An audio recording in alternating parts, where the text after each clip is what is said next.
I'd like to stay away from high pass and low pass filters. I feel you're losing some energy at the bottom, and I much prefer use a low shelf, pick few elements, and then work on those instead of just try to give a lot of color to the entire mix. If you get a little narrow on the top, you can actually get brighter without get fatiguing to too much out of phase, over like 10K or 12K. And I love using space control for one reason, because you can create artificial side information even the sides are not there. How can you improve the groove of a song during a mix? This episode is brought to you by Baby Audio. Today in the podcast, we're joined by Grammy-winning mixing and mastering engineer Luca Pretolesi. We dive deep into what makes a great mix, how to control and shape the low end, and explore a variety of advanced mixing techniques. Hi, Luca. Welcome to the show. It's an honor to have you here. It's a pleasure. Thanks for having me on your show. So let's start talking about mixing. And what do you think makes a great mix? Because sometimes I hear mixes that sound amazing technically, but I just can't connect with them. Yeah, I think so. So there's two parts, I think, two different approach, especially with modern music, where the mixing stage is a way to polish a great production. In the case of a great production, respect the vision, the intention of the producer, and elevate. Almost like you have a nice movie, and then you're going to watch the movie on an 8K TV versus 720, right? So that's a way I can describe a current way to respect the production and highlight everything, the emotion of the song, anything that song has to bring more in front. And that's approach number one. Approach number two is creative, where the production intentionally is very raw. It's like in a demo stage where the focus is the composition and the intention, the arrangement, and then the mixing engineer has the freedom to kind of like act as a producer with a producer mindset as an engineer. So you're mixing with a freedom from the production standpoint to just bring the song to the final destination with creative use. In that case, again, it's a borderline production. Mm-hmm. So, and I find myself to be in kind of in the middle of the two. I'm very exposed to electronic music where the sound design is done with a mixing perspective, where you create a sound and you're not looking to have an engineer to change your intention to create that kind of like kick and bass move in a certain way. So, and I find myself to have a conversation with my client where the conversation is, all right, so I have this great picture in front of me. Before I start to Photoshop your picture, let's talk about it. So, and I find myself to be an hybrid where I do creative, where the song needs some creative work, and then very respectful, which is technical, on the part of the song need be respected the way it is. Now, because I'm also a master engineer, and I do literally two jobs. I'm a mixing engineer, a master engineer. When it's time to master my own mixes, I literally thinking the song in a different way. Now the song is just one single file. It's not more like a multi-track. And now it's just very respectful, and I try to almost like bring the song on a space that song supposed to be. So if it's like, let's say electronic pop song, I want to just like bring reference, make sure that my mix, when it's time to master my mix, will fit with those songs. What I mean by will fit means the aesthetic of the song, how bright the song is versus those other like 10, 15. I want to go for more like dynamic. I want to go for more like loudness, more crunch on purpose. So those are mastering decisions that I'm making. So I hope that answered your question, but it's perfect. Essentially, it's find myself on a spot that I think as a modern engineer, my intention is to finish and I do the best for the song, and of course for the producer or the artist. And we no ego, no sense of like, okay, let me pull all the fader down, let me do it my way. It's more like, let me do what is best for the song. Perfect. You were talking about creativity. So, how do you keep your creativity alive and make sure mixing doesn't become more like repetitive? Yeah. So I think creativity, it's something that you are creative engineer or you're not. You can't force yourself to be creative. I think in case of songs that I'm mixing daily, it's like a response effect to the song. So I'm reacting to the material that I'm getting. So sometimes you are in a state of flow when you're mixing and you don't want to think too much. You want to react to the mix. In some songs need some creative works because they're kind of like maybe flat or maybe on purpose, no process. Let's talk about drums where there's a lot of room or improvement. We're being creative on drum mixing with effects, parallel, any type of techniques might enhance the whole experience of the song. So now my creative side of the brain just switch on and I'm creative. I feel that over time with experience, you tend to kind of like generally react organically to what we are getting, what you have in front of you on the music. So sometimes I feel younger engineers, they try too hard sometimes to reinvent something that is not necessary to reinvent. So also as far as like be creative during the mixing stage, it's something you need to kind of like be detached and just do first listen the song as a listener, not as an engineer, and just like try to see what type of emotion you're getting. So you feel that uh, sparkle creativity. So you just want to do some stuff that eventually will enhance and will bring some emotion on the track that it's not traditional engineering, do it. But they always have a very detached approach where you really want to listen as a listener and mix as an engineer. Hmm. And is it easy for you to switch from technical to a creative mode? Because for me, it's kind of hard. So most of the time I have to prep my sessions a couple of days before because of that. Right. Yeah, I think I find a way that really works for me as far as like part of my lifestyle. So um, it's you talk to me right now, but we're like it's 9 of us here at Studio DMI, and then Hmm. everyone is on roll. So I try to be completely attached to the song till the minute that I start mixing. So I have an assistant engineer that is prepping the session, is communicating with the client, anything that's being replaced or gain staging, and to be prepped to have the session prepped in front of me, always in the same way.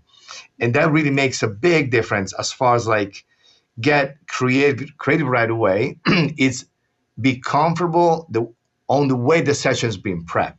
Hmm. So I start my session from the top down with the same color coding, with the same busing system, with the same routing. If I'm talking about 25 stems or 250 stems, I'm always approach every mix in the same way. And I start with my drums and then my drum bass, my bass, my synth high, effects and vocals, regardless of the number of stems that I have, or Hmm. regardless if it's like a pop song, a hip hop song, or like house track.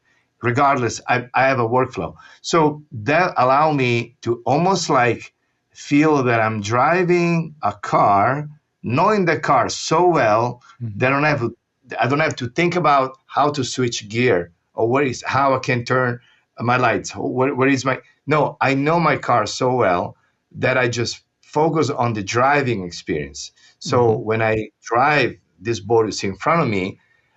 I'm in a state of flow where I'm not technically thinking, okay, where is the switch to turn this EQ or how you can turn the black box? Let me find it. It's just almost like my hands are extension of my brain, so I make a decision, and by default, automatically, I just Hmm. move through the desk. And this, it's something that I like to apply on everything that I do. So I like to minimize the tools that I'm using. So I have my 15, 20 plugins that I use all the time. and then I try to not reinvent myself just to maximize my creative flow. Have you tried Baby Audio's plugins? They're designed to inspire creativity and enhance your music production experience. From their Crystalline River plugin, offering ultra clean reflex free of metallic artifacts, to Spaced Out, a hybrid reverb and delay workstation that combines over 50 individual effects. Baby Audio provides tools that can transform your sound. Right now, you can get an exclusive discount on all their plugins. Just use the code Agartha15 at checkout. Don't miss out. Click the link in the description and elevate your music today. And how do you get ready to mix? Do you have any kind of ritual? Well, some way I do. So I start, and let's put it this way. I try to avoid to start mixing late afternoon in the evening. I feel that my best result if I start the day with after my daily routine that is pretty much typical between breathing exercise, meditations, and avoid any type of sugars, get a protein and workout. That's happening on my first 2 hours of the day normally. And then again, fresh, not knowing the song at all, in the first 15, 20 minutes, I think I make the biggest decision that will take me the next 3 hours of mixing with the best result. And I say the first 15, 20 minutes because I'm fresh and my instinct will take me following my workflow to kind of achieve and do the heavy lifting, what the song really needs happening soon. And then refinement is later. So usually I do about 45 minutes break. The breaks happening between my groups. So my stereo bus, and then my stereo bus and my drum bus, and then a little break, water, walking, coming back. And then I do individual, and pretty much my drums, my bass, my synths, my effects and vocal, each one, it's a break. And then normally my mix is between 3 to 4 hours, and the break is about 45 minutes with like about 5 minutes break. Every time I come back, I listen as a listener, again, not in front of the speakers, maybe sitting on the couch, walking, and I take quick notes. So I finish drums, come back, I play the song, but then I play the song but with the main focus on the drums. I'm listening just the drums, even if I play the entire songs. And then I write any notes really quick, like, oh, snare too low, or clap too much reverb. I do notes myself. So that will help me, again, to kind of like detach myself from my engineering work as a listener expert, if it makes sense. So you're taking notes always after your breaks? I take notes on the big stuff. So if it take me longer to do drums, for example, and then I question myself about some decisions, I think it's easier instead of staring the screen and look automation, look what I did, you just play it, and I have my phone with me, and just like during the 3 minutes, 4 minutes that I'm playing the song, really quick say, check for the clap, check for the reverb on the snare, and then that's it. And then when I sit, now I say, okay, I did that. And then through the song, when I get till the end, I like maybe sometimes take a longer break, or if I have the luxury to have another day before deadlines, to just end the day, do a print, come back the next day, listen in the morning, do an overall notes for myself if I have to, and then if I can, I'll master the song, and then I'm not gonna send it that day. I'm gonna sleep one day on the song, just do a final listen the next day, and just send it. Normally, as a studio, we work in about 600 to 700 songs a year, so we have a lot of volume. But for me as an engineer, I work probably about 200, 250 songs a year between different services that I do. And I try to get very organized with my team to always have a good gap between the delivery dates and then my internal schedule. So that way I can have the luxury to just take one day break, come back, and if I need to do additional changes. Sometimes I send to the client two versions of the song, If I feel that the song might be go on option one or option two, and I explain what I did and why. So option one, option two might be, hey, I love the idea to have this song to have a bright vocal, and have like a nice open low end.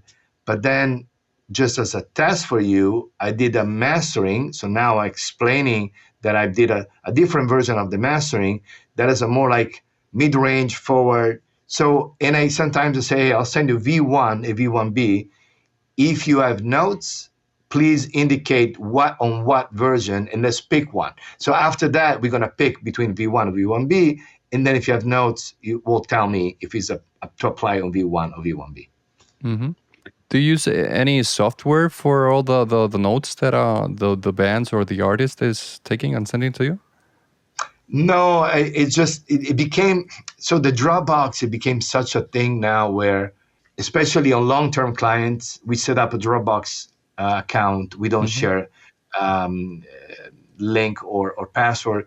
And then normally notes are coming between Alistar, my assistant engineer, and myself, depends on the project. And then his job is to kind of like set up in a way that we put the notes into the session. I'm using Studio One Hmm. for Presonus. It has a really nice way to organize that you have each version of the song. You have like a pad internally on the session. You can write the notes on the actual session. The way when you open, they're right there. And when I Cool. save a new session, I can just write additional notes. It's very, very nice for that. Hmm. Nice. And how can you improve the groove of a song during a mix? I would say expansion, so transient, especially upper mid range and the mid only transient. When I say mid only, I don't talk about mid frequency. I talk like mid and side. So the groove, it's to me, it's a way to enhance the snappiness of like upper mid range transient. So like rim shot, close and open hats, um, cymbals, maybe like snares, but then I like to use mid side, so mid only expansion where that will sticken up and move more. As far as the bottom, I try to avoid sustain envelope on the first octave of low ends in general. So when you have a long 808 drums, that makes sense as a long envelope. But then if you have a kick and like a tom, they have a very long decay time. They will kind of drag the compression and everything will make kind of feel kind of slower. So if you do like a more like a snappy movement of that, and then if you want to compress instead of doing serial, doing parallel, the way you can just bring low level information up into the drums, for example, and then but without avoiding to squeeze and push the transient down. So I like to do that. Another idea to me to make kind of like more groovy is to route my bass bus into the drum bus. If I have into the drum bus any type of SSL type of compression, like VCA compression, or any type of like parallel where I want the bass and the drums just to move together. So that's a good option. Great. And do you like using saturation in your mixes? And if so, how do you use it? That's based on the initial conversation with you. It's based on the production. So for today, production is a lot of saturation used during the production phase. So for me, it's just like reacting to the material that I have. So if I receive a song that is very clean and I can tell there's no much second harmonic or third harmonic or like any type of saturation, then I have a little more freedom to do it. And if I'll do it, I'll do parallel. I like, for example, I divide my drums in three groups. So I have my kick, my low perk, and high perk. Hmm. And low perk to me, it's 1 kilohertz and down any type of drums information. So if you think about it, it's just like a tom, snare, a loop. Uh, those are to me the low perk. The high perk is 1K and up. So open and closed hats, a cymbal, crash, tambourine. So if I saturate, I tend to saturate my low perk, which is information on the drums. They're not super push on the top ends because that saturation on the top will create, to me, some fatiguing feeling when you blend into the mix. So if I do a saturate more like the low perk, and then if I do saturation, I'll do on parallel. That way I can blend it, and then maybe I'll do a little bit more saturation on the chorus, a little less on the verses, and I can just do it with automations. What are your favorite techniques for creating depth and dimension? Well, there's a plugin I'm part of that because it's my plugin that is with Hardwell. It's called Space Control, and I love using Space Control for one reason, because you can create artificial side information even the sides are not there. Oh, cool. So yeah, you can create depth, and to me, to create, there's a few things. Reverb, of course, and then specifically if you do reverb, I like to shape the top ends and just do reverb on the mid-low information will give a sense of depth. With split EQ means like reverb, for example, on some of the drums, but then dual mono and just EQing differently left and right. You have a sense of like space that's a little different. That really helps. Sidechain to the drums, so the way it's moving with the drums. Space control is more like one tools on the entire drum bus, almost like to create like a tree effect of the space. So if you think like mid and side, to bring the mid, everything in phase, even more in the center. Sometimes the drums have a little bit of like side information on like 100 hertz. They're not really effective because now you're gonna fight with subwoofer on club shows or festival. So I tend to like to make that even more center, but then I like to do this tree effect where past the second octave is very open. So that way, any type of reverb on the toms and everything will just come up more, just because the comparison of having heavily mono information on the octave lower. Then the tree goes up, and then it closes up on the top. So when you have Twitter on speakers, they have hard time to process out of phase information well.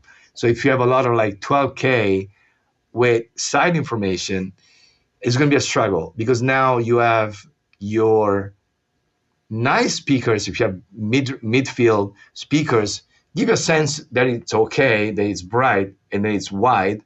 But then when you go on an iPhone, it's going to be a struggle. So, and then if you go on a club system, that I'm very exposed for the music that I'm involved, or festival system, it's going to be a confusion on the top. So I feel if you get a little narrow on the top, you can actually get brighter without get fatiguing to too much out of phase, over like 10K or 12K. Cool. And do you like using stereo imaging tools? Yeah, so Space Control is a stereo imaging tool. So essentially, you can stereo imaging tools like Ozone, Imager, or Space Control, or others.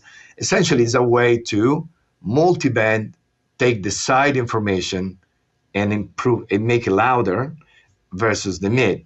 Now, I would say a good way to use an imager tools like Space Control or imager from Isotope or others is to create harmonics on the side that are not there in the first place. So, and that you can do it simply as running some saturation on the side a little bit, and then with a little bit of delay or reverb, and then enhance that part. Will create some nice harmonics on the side. Has to be done based on the song. Obviously, you're not going to do that on a ballad that's like a jazz song. But then if you think on an electronic song, it's very effective. Also on a rock song or like an hybrid song that is kind of like cold on the side, that might be a good way to use imagers to do that. And do you usually check your mixes in mono to see how it translates? I do. And the part that I'm more concerned about mono compatibility is like the lower mid-range and the low end, to make sure that nothing's canceling. But if I do a good job through the mixing process, I don't see a problem to have this type of issues. But I see a lot of rough mixes that I receive that have this kind of like nice open side, but then when you push the mono, you lose everything you had on the side. But then the part is actually problematic if the mid alone has some cancellation, where now you start to lose the kick and snare when I hit the snare on top of the kick. So that's the part very important. So Make sure that if you do on the foundation of your drums or the bass, you want to make sure that in mono you have the representation of your song equally. It's equally important. So yeah. And what's your preferred way of adding character to a mix when it's needed? Good question. So to me, it's like pick few elements and then work on those instead of just try to give a lot of color to the entire mix. Because when you do that, you're losing the perception of what you're doing. So if you just give an example, if you have a song that has a character which is like, let's say, a synth chords or stabs, and then the rest is like strings, and then a piano, a clean piano and organ. If you pick a few elements, you color those, you feel those elements even with more color. If you color the entire mix, almost you are distorting the mix, and that's not the intention. So my recommendation is on a song, be intentional. Pick few elements, color those, and then the fact the other elements that are very clear and clean will give a more sense of separation and color. Like a month ago, I was mixing and I started like noticing when I was compressing that sometimes the mix felt or the song felt faster. So why does that happen? Slow attack, fast release.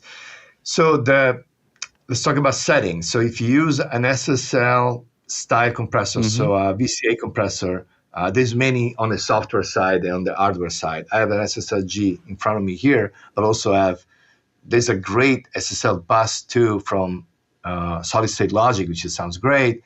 There's many other emulation.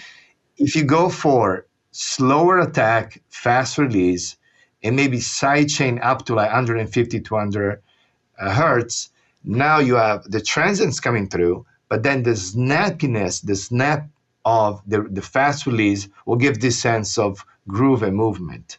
So that's very effective. So definitely pick a VCA type of compressor versus an optical if you want to go for this kind of like groovy enhancement.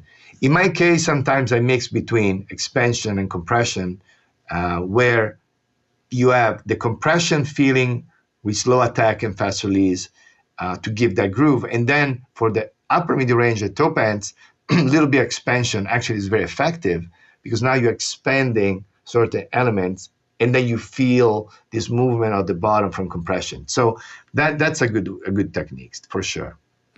Cool.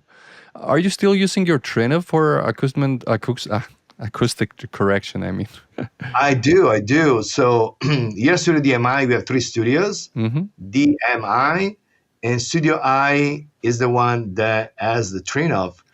The reason why is, first of all, it's a great unit, but we did this room. The room sounds good, but can be improved even more. It's just we don't have the luxury to pull the plug on this room for like a month. We can't. Too much work.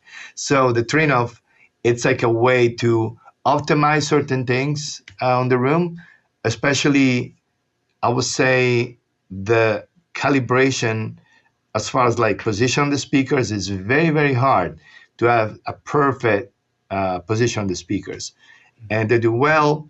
And also with the Trinov, I was getting a little bit of a tiny bit of cancellation point when I was going back to the couch a little bit, and it fixed that fantastically. So it's a great unit. It just like, it's the last step before it goes on the speakers, and it sounds great. Yeah, I just love mine. But sometimes, does it bother to you that it has like a little latency? Does it bother sometimes? Yeah. So because I don't produce and I'm only mixing, I don't feel that. And I have a little bit of latency when I push on Studio One. If you use my hybrid setup, I always have latency. So it's some latency in addition to other latencies. But then, yes, I noticed that. I can live with that. I guess after a long time, I think I'm using the Trino for about 5 years now. I'm normalizing that type of response, so that's fine for me. Cool, yeah. For me, it just bothers me when I'm automating sometimes. But yeah. This time. Yeah, I like to use my 96K. Such a great unit. So, what are you using on your mix bus? Hardware-wise, it's right in front of me. You can see it right now. Mm-hmm. If I go with hardware, I have a Studio DMI EQ, which is an EQ that there's only a few builds, I think, at the moment in the world. That is a very nice, very musical mid-side EQ. And I use normally dangerous compressor if I want to go for, I would say, vibe, but with respect of the groove of the song. And then if I want to add movement and groove, I combine a little bit of the dangerous compressor for consistency, so keep things under control. And I do an SSLG for groove. Sometimes I actually put an SSLG on my drum bass. Those are the three pieces that are always there. And then based on the song is the black box Mm-hmm. hardware that's right here on the right side. This sometimes goes on the stereo bus, sometimes goes on the drum bus. With my patch, I just ran from one on the other one. That's kind of my go-to, from the stereo bus. As far as my plugins, it's a combination of the Diamond Color EQ from Studio di Mine Acustica for simple air on the top, a nice 40 hertz or 60 hertz little bump, those two parts. And I'm doing my techniques that I'm working with these techniques now for many years, which is mid-range compression, which is I'm using the Pro C to kind of lift the mid-range with compression on the mid. And then those, I think, they're the two things that are kind of like non-negotiable. So if I'm in the box, I have the Color EQ and the Pro C.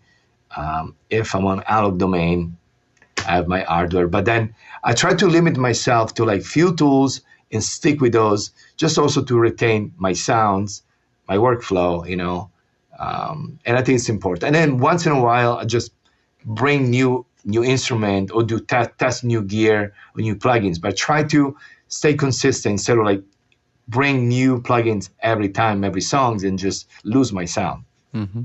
Is there any element on your mix bus that you automate? I do. I would say not on the mix bus on the early stage of mixing. It's more like on the late stage of mixing. It's sides. So if I do mid-side EQ or I use space control later on, just to enhance certain parts, I like to do automation like close the sides a little bit on end of the verses, open up on the chorus, or I do VCA automation if I'm using a lot of compression on the chorus, I want to back off on the entire verses and bridges. Then I use the VCA on Studio One to just like pull the fader down a little bit and essentially push less compression. So those the type of automation that I like to do on a stereo bus normally. Mm-hmm. And do you ever use parallel processing on your mix I bus? do not on a mix bus. I Okay. do on the drum bus frequently, Mm-hmm. hardware or in the box. Not on a stereo bus. No. Cool. Yeah, I have a few questions about the low end now. How do you make your 808s feel powerful in the low end, but also be heard on small speakers? Saturation on the second octave. So if you have a long 808 that goes from the first octave, go down to like 32, 36 hertz, go up to 40, 60, 80. When I'm close to 100, everything that is over 100, I like to use saturation, multiband, to kind of create some harmonics on the second Mm-hmm. octave, which is the one that cuts through the phones and the laptop speakers. So I do that. I use Mm-hmm. saturation to do that. Now, depends on the key of the song. So there's certain keys you want to stay away with 808s, which is like C notes, not good, way too low. But on a normal scenario, I also do sidechain if I have a kick in a 808 to kind of like pull and just like dip a little bit of space for the kick every time the kick hits over the 808. Mm-hmm. And what are you using for that? For the sidechain, I mean. I might use Pro C from Mm-hmm. Fab Filter. On Studio One, there's a really cool way to put a Pro C, let's say on the 808, and then decide where the trigger is coming from. It can be from Mm-hmm. multiple sources. So I might do a kick, but then might be also another Mm-hmm. element that I want to create some space on the 808.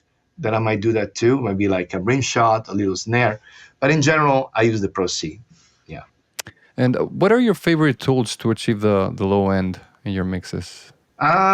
EQ wise, I mean, there's so many options right now. You can do from Pultec style, or I like again the diamond color EQ as something Mm-hmm. magic on the bottom end. But if I use hardware, I have here the Michelangelo has a really nice bottom. Um, or the back CQ can go wrong. I mean, the back sandal essentially it's a way to create some very organic bottom end because it's not a peak; it's more like a long shelf. So I like to use the backs as well. I'd like to stay away from high pass and low pass filters in general. Even if I use a Pro Q, I tend to never use uh, high pass, low pass. I feel even if you have no ringing because you're doing on linear phase or have no phase shifting, natural phase, I feel you're losing some energy at the bottom, and I much prefer use a low shelf. That way, I can control how much I'm taking off from the bottom, but without being so drastic that I'm cutting. So I like to kind of control it, and sometimes even do dynamically, where I do the dynamic EQ on the bottom as well. And how can we achieve that deep low end in other genres like rock? I feel on rock the challenging part on not program material from drums.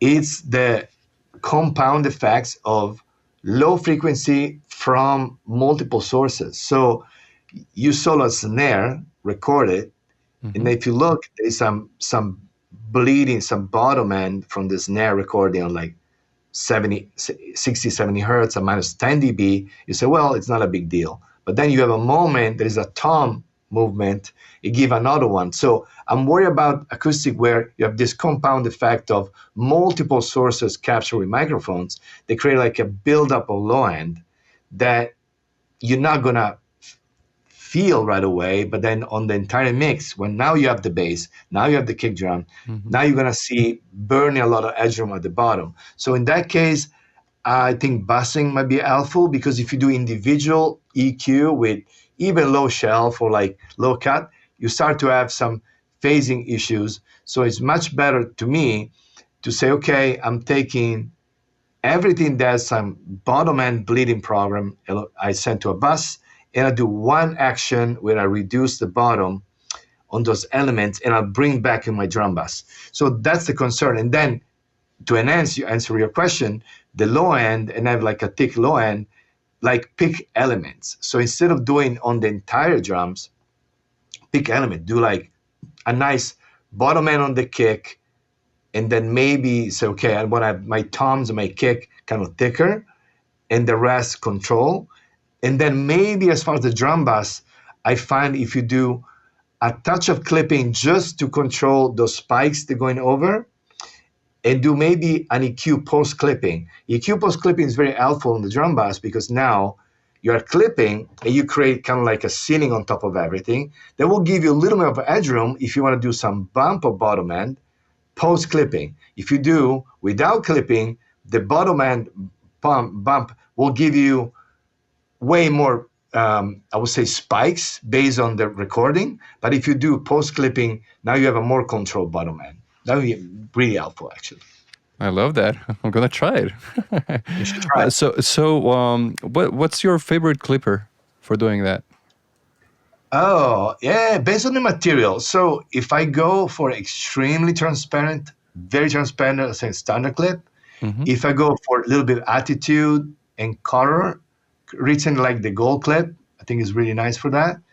Um, if I go for a blend of vibe and technical parts, even Pro L from Fat Filter is good with the right settings. Mm-hmm. So, and sometimes even blending and using like a clipper and limiter in combination would be helpful as well.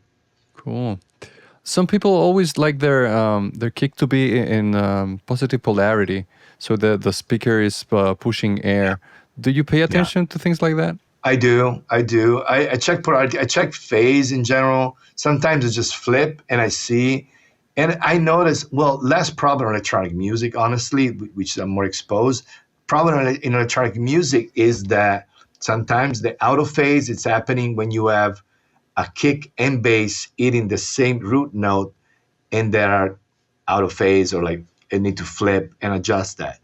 On acoustic material, way more challenging, and I feel there's a big difference when you have everything in phase with the right polarity. When you say pushing uh, out, in terms of punchiness, not killing headroom, space for equalization, because that's one of the problem. If you don't pay attention of that, you're reducing the headroom that you potentially have. So yeah, it's very, very important. So when you're doing the acoustic or you're mixing acoustic type of music, you're checking also the polarity of the bass, so how it relates to the kick. Yeah, yeah, yes, I do, and I do. That's happening actually on the prepping Oh, portion of our work before I start mixing. So it's not something that I do, but I immediately, if I feel that it's an issue, I'll check, and really I give priority to fix everything that it can compromise the mix. Just for something you can fix at the beginning, polarity, phase, timing issue. Sometimes another issue is plugin compensations coming from certain DAWs.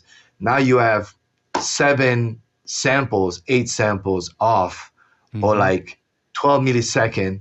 They can kind of drag the entire groove now because the kick and the alignment, let's say with a snare, is a little off. Now you have the snare a little bit before or the kick a little bit later. Now everything just like go out of place and just fall down. So those are important things, very important. Yeah. now I have a couple of questions from our audience, and Yeah. the first one is, what's the most challenging part of the mixing process for you?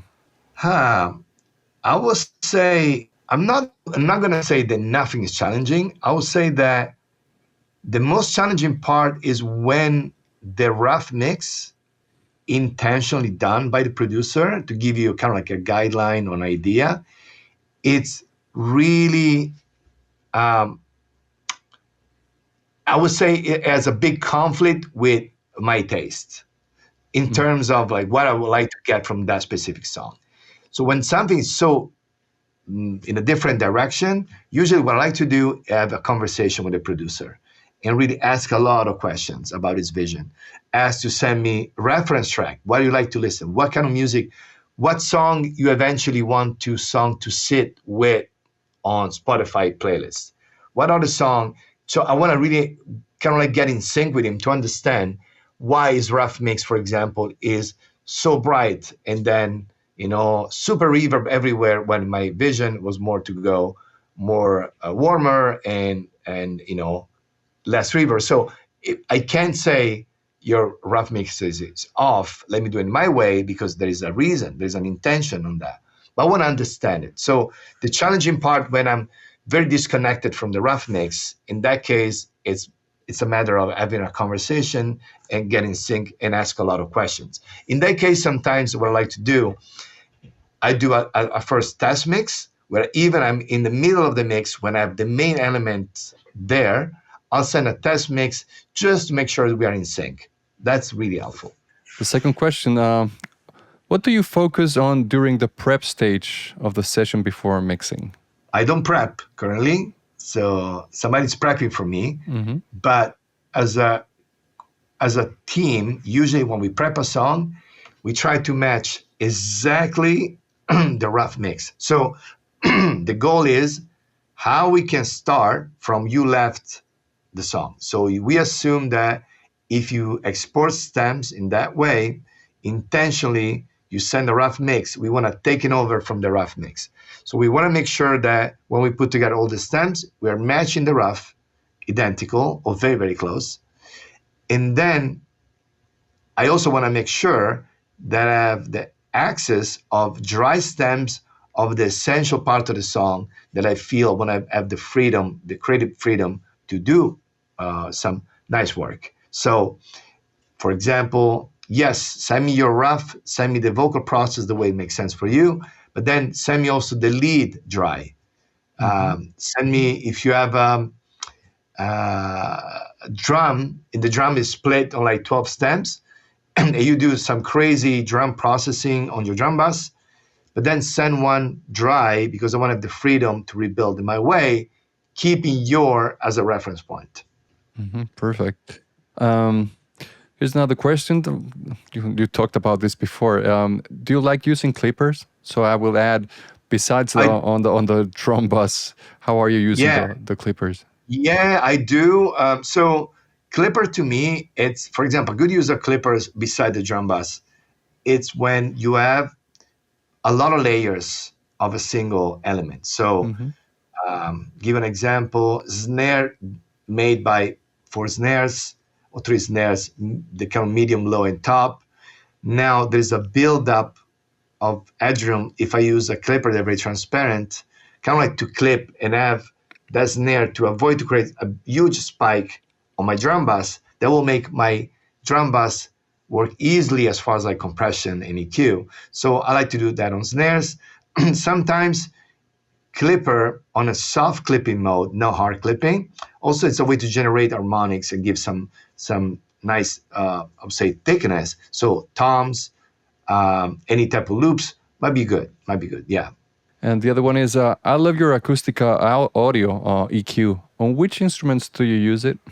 I have a few. So the color EQ, diamond color EQ, it's great in my opinion for stereo bus, kind of like heavy lifting or like tonal balance changes. So broad, open broad. So no like Pro Q style peaks here and there. It's more about open the top, really open very nice, up to 50K, even if you feel up to 15, 16K, but then the air band over 50, we give more like a smooth top and then bottom. So great for stereo bus, absolutely.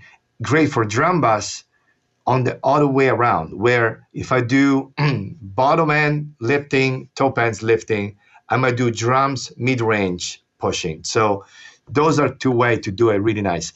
Also, the color EQ has mid side capability where you can do drums. You use a mid only, so you're pushing just the mid. The way you're not bringing up reverb from the snare or others, but then on the stereo bus you can work on stereo. Yeah.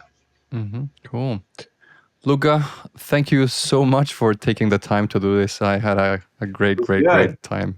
Love it. Love it. Hmm. Well, thank you. And congratulations for the channel. I Thank you. think when it's time to talk about audio and quality, I'm always here. Thank you so much.